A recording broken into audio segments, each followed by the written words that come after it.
26ರಂದು ಸೌದತ್ತಿಯಲ್ಲಿ ಸತ್ಯಾಗ್ರಹ ನಡೆಯಲಿದೆ. ಹೋರಾಟಕ್ಕೆ ಬೆಂಬಲಿಸಿ ಖಾಜಿ ಮನವಿ. ಬೆಳಗಾವಿ ಜಿಲ್ಲೆಯ ಸೌದತ್ತಿ ತಾಲೂಕಿನ ಶಿರಸಂಗಿ ಗ್ರಾಮದಲ್ಲಿ ನಾಳೆ ಸೌದತ್ತಿಯಲ್ಲಿ ಸತ್ಯಾಗ್ರಹ ನಡೆಯಲಿದೆ. ಆದ ಕಾರಣ ಶಿರಸಂಗಿ ಮಾರ್ಗವಾಗಿ ಕುತ್ಬುದ್ದೀನ್ ಖಾಜಿ ಅವರು ಹೋಗುವ ಸಂದರ್ಭದಲ್ಲಿ ಶಿರಸಂಗಿ ಗುರು ಹಿರಿಯರು ನಿಲ್ಲಿಸಿ ಹೋರಾಟಕ್ಕೆ ಬೆಂಬಲಿಸಿ ಬರಮಾಡಿಕೊಂಡು ಬೀಳ್ಕೊಡುಗೆ ಮಾಡಿದರು. ಈ ಸಭೆಯಲ್ಲಿ ಮಾತನಾಡಿದ ರೈಲ್ವೆ ಹೋರಾಟ ಸಮಿತಿಯ ರಾಜ್ಯಾಧ್ಯಕ್ಷ ಕುತ್ಬುದ್ದೀನ್ ಖಾಜಿ, ಲೋಕಾಪುರ ರಾಮದುರ್ಗ ಸೌದತ್ತಿ ರೈಲು ಮಾರ್ಗಕ್ಕಾಗಿ ಈಗಾಗಲೇ ಸಚಿವರು ಹಾಗೂ ಸಂಸದರನ್ನ ಭೇಟಿ ಮಾಡಿ ಮನವಿ ಸಲ್ಲಿಸಲಾಗಿದೆ. ಈ ಹಿನ್ನೆಲೆಯಲ್ಲಿ ಸೌದತ್ತಿ ತಾಲೂಕಿನ ಎಲ್ಲಾ ಸಂಘಟನೆಗಳು ಹೋರಾಟಕ್ಕೆ ಬೆಂಬಲ ಸೂಚಿಸಬೇಕು ಎಂದು ಮನವಿ ಮಾಡಿದರು. ಶಿರಸಂಗಿ ಮಾರ್ಗವಾಗಿ ರೈಲು ಸಂಪರ್ಕ ದೊರೆತರೆ ಆರ್ಥಿಕ ಪ್ರಗತಿ ಸಾಧ್ಯವಾಗುತ್ತದೆ. ಜೊತೆಗೆ ಸೌದತ್ತಿಯ ಯಲ್ಲಮ್ಮ ಹಾಗೂ ಶಿರಸಂಗಿಯ ಕಾಳಮ್ಮ ದೇವಸ್ಥಾನಗಳಿರುವುದರಿಂದ ಭಕ್ತರಿಗೆ ಹೆಚ್ಚಿನ ಅನುಕೂಲವಾಗಲಿದೆ ಎಂದು ಹೇಳಿದರು. ರೈಲ್ವೆ ಯೋಜನೆಗಾಗಿ ನಾವು ಹಾಗೂ ಹೋರಾಟ ಸಮಿತಿಯವರು ಸಚಿವರನ್ನ ಭೇಟಿ ಮಾಡಿ ವಿಷಯ ತಿಳಿಸಿದ್ದೇವೆ. ಈ ಹೋರಾಟದ ಯಶಸ್ಸಿನ ಕ್ರೆಡಿಟ್ ಯಾರೇ ತೆಗೆದುಕೊಂಡರೂ ಪರವಾಗಿಲ್ಲ. ಆದರೆ ಲೋಕಾಪುರ, ರಾಮದುರ್ಗ, ಸೌದತ್ತಿ, ಧಾರವಾಡದವರೆಗೂ ರೈಲ್ವೆ ಯೋಜನೆ ಅನುಷ್ಠಾನವಾಗಬೇಕು ಎಂಬುದೇ ನಮ್ಮ ಮುಖ್ಯ ಉದ್ದೇಶವಾಗಿದೆ. ನಂತರ ಹಲವರು ಮಾತನಾಡಿ ಬೆಂಬಲಿಸಲು ಹೇಳಿದರು. ಈ ಸಂದರ್ಭದಲ್ಲಿ ಮುತ್ತಪ್ಪ ಭಜಂತ್ರಿ, ಮಲ್ಲಿಕಾರ್ಜುನ, ಪ್ರಕಾಶ್ ಗುಗ್ಗರಿ, ಬಿಎಸ್ ಪಾಟೀಲ್, ಸಿದ್ದು ಪಟ್ಟೇರ್, ಎಂಕೆ ಯಾದವಾಡ್, ಮುಕ್ತುಂ ಯಲಿಗಾರ್ ಇನ್ನಿತರರು ಉಪಸ್ಥಿತರಿದ್ದರು. ಇಂಥದ್ದು ಹೊರಗಿನ ದೇಶಕ್ಕೆ ರಾಜ್ಯಕ್ಕೆ ಕಳಿಸಿದೀವಿ ಅಂದ್ರ ಅದಕ್ಕೊಂದು ಬೆಂಬಲ ಬೆಲೆ ಸಿಗ್ತತೆ, ಅದ್ರದೊಂದು ಅನುಕೂಲತೆ ಐತೆ. ಅಂತ ಒಂದು ಉದ್ದೇಶದೊಳಗ ನಮ್ಗೆ ರೈಲ್ವೆ ಬೇಕಪ್ಪ ಅಂತೇಳಿ ನಮ್ಮ ಕುತುಬುದ್ದೀನ್ ಖಾಜಿ ಅವರ ಬಹಳ ವರ್ಷಗಳಿಂದ ಇದನ್ನ ಹೋರಾಟ ಮಾಡ್ಕೊಂತ ಬಂದಾರ.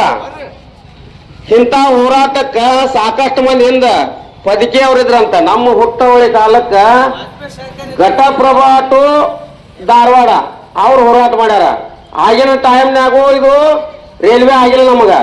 ಇಂಥದ್ರಾಗ ಇದು ಏನು ಸಂಬಂಧ ಇಲ್ಲ, ಎದಕ್ಕೂ ಸಂಬಂಧ ಇಲ್ಲ. ಅವ್ರಿಗೇನು ಇದು ಬೇಕಾಗೇ ಇಲ್ಲ.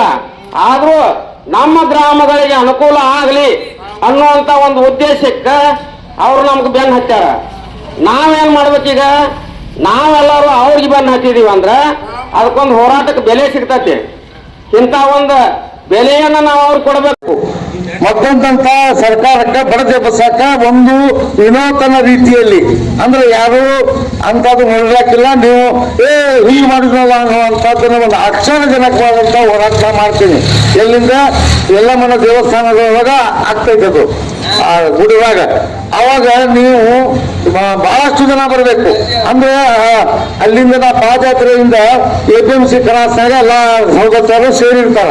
ಅಲ್ಲಿಂದ ಸ್ವರ್ಗೋತ್ತಿ ನಗರದ ಪ್ರಮುಖ ಬೀದಿಗಳಲ್ಲಿ ಬಜಾರ್, ಮಾರ್ಕೆಟ್, ತಹಸೀಲ್ ಆಫೀಸ್ ಎಲ್ಲೆಲ್ಲ ಹಾಕ್ತಾರ ಅವರು. ಅಲ್ಲಿ ಎಲ್ಲ ಪಾದಯಾತ್ರೆ ಅದೇ ವೇಷದಾಗ ನಾನು ಹೋಗ್ತೀನಿ. ನಮ್ಮ ಕಡೆ ನಮ್ಮದು ಅದು ಎಲ್ಲ ನೋಡುವಂಗಿರ್ತೈತಿ. ನೀವು ನೋಡಕ್ಕೆ ಹೋಗ್ಬರ್ಬೇಕು, ಹಂಗೈತಿ ಇರ್ತೈತಿ. ಅದಕ್ಕೆ ತಾವುಗಳು ಅದು ನಮ್ಮ ಉದ್ದೇಶ ಏನಪ್ಪಾ ಅಂದ್ರೆ ಸರ್ಕಾರಕ್ಕೆ ಗಮನ ಸೆಳೆದು ಸರ್ಕಾರ ಎಚ್ಚರಗೊಳ್ಳಬೇಕು. ಮತ್ತೊಂದಾಗ ಕುಂಭಕರ್ಣ ನಿದ್ದೆಯೊಳಗ ಮತ್ತೊಂದಂತ ಸರ್ಕಾರಗಳಿಗೆ ಬಡದೆಬ್ಬಸಕ್ಕ ಅದು ವಿನೂತನವಾದಂತಹ ಒಂದು ಪ್ರತಿಭಟನೆ ಮಾಡಿದ್ದೀವಿ. ಒಂದು ವೇಷವನ್ನ ಧರಿಸಿ ಅದಕ್ಕೆ ತಾವುಗಳು ಇಲ್ಲಿ ಕುಂತು ಹೇಳಬಾರ್ದು. ನೀವೆಲ್ಲರೂ ಅಲ್ಲಿ ಸಾಥ್ ಕೊಟ್ಟರಂದ್ರೆ ನಿಮ್ಮ ಜನಸಂಖ್ಯೆ ನೋಡಿ, ನಿಮ್ಮ ಒಂದು ಬೇಡಿಕೆಯ ನೋಡಿ ಸರ್ಕಾರ ಎಚ್ಚೆತ್ತುಕೊಳ್ತೈತಿ. ಸರ್ಕಾರ ನಿಮ್ಗೆ ಏನ್ ಬೇಕಪ್ಪ ಅಂತ ಅವಾಗ ಕಣ್ಣು ತೆಗೆದು ಕೇಳ್ತೈತಿ, ಕಿವಿ ಕೇಳಿಸ್ತೈತಿ, ಕಣ್ಣು ತೆಗೆದು ನೋಡ್ತೈತಿ. ಇಲ್ಲಾಂದ್ರೆ ಈಗ ಇದ್ ದಿವಸ ಹೋಗ್ಯಾವ, ಇನ್ನೂ ಹೋದ್ರು ಕೂಡ ಆ ರೈಲ್ವೆ ಬರುವುದು ಅನುಮಾನ ಐತಿ. ಅದಕ್ಕೆ ಅದು ಅನುಮಾನವನ್ನು ಹೊರ ತೆಗಿಬೇಕಂದ್ರ ನಾವು ಸರ್ಕಾರ ಜೋಡಿ ಬಿದ್ದಾಡಬೇಕು.